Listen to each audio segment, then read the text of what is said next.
अपमान। कोई व्यक्ति दूसरे का अपमान क्यों करता है? क्या आपने कभी विचार किया है? वैसे तो हम भी बिना कारण बहुतों का अपमान करते हैं। हमारा अपना अपमान भी बहुत बार होता है। संसार का सारा व्यवहार एक दूसरे का अपमान करने पर टिका है।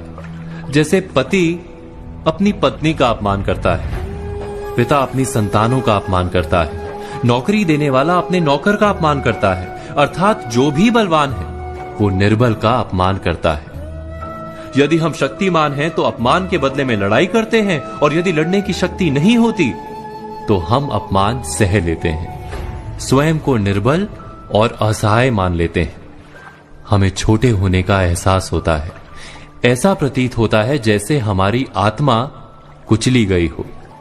किंतु कोई किसी का अपमान क्यों करता है?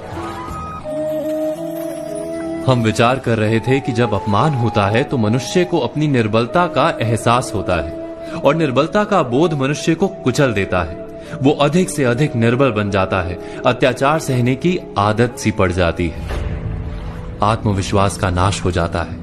और जब आत्मविश्वास नहीं होता तो मनुष्य शराब और जुए जैसे व्यसनों में सुख ढूंढता है, मन से रोगी बन जाता है। आखिर किसी भी मनुष्य की ऐसी दुर्गति कोई क्यों करता है? अपमान करने वाला वास्तव में क्या सिद्ध करना चाहता है? कभी गहराई से विचार किया है?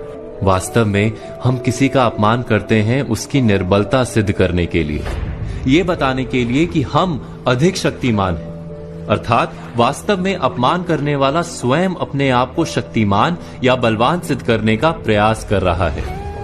अपमान करने वाला हकीकत में अपनी शक्ति से आश्वस्त नहीं है, उसे अपनी शक्ति पर भरोसा नहीं है।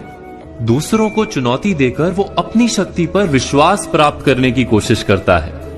क्या ये सच नहीं कि जब हम किसी का अपमान करते हैं तो वास्तव में इतना ही प्रकट करते हैं कि हमें अपने बल पर भरोसा नहीं? हमें ये संसार एक अविरत संघर्ष प्रतीत होता है, कभी ना रुकने वाली एक जंग सी दिखाई देती है। हम अपने निकट आने वाले सभी को प्रतिद्वंदी मानते हैं, फिर वो पति या पत्नी ही क्यों ना हो। हमें निरंतर लगता है कि हमें अपनी शक्ति सिद्ध करनी होगी, अन्यथा हमारा शोषण होगा, हम किसी के गुलाम बन जाएंगे।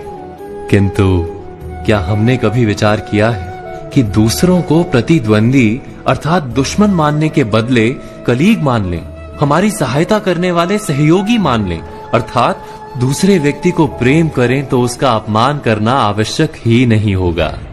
किंतु प्रेम करने के लिए आत्मविश्वास आवश्यक है। जिसे अपनी शक्ति पर विश्वास नहीं, वो प्रेम कर ही नहीं सकता। अर्थात जिसका हृदय आत्मविश्वास से भरा होता है, ना वो अपमान करता है, ना अपमान को स्वीकार करता है। क्या ये सत्य नहीं? इस तथ्य पर विचार अवश्य कीजिएगा।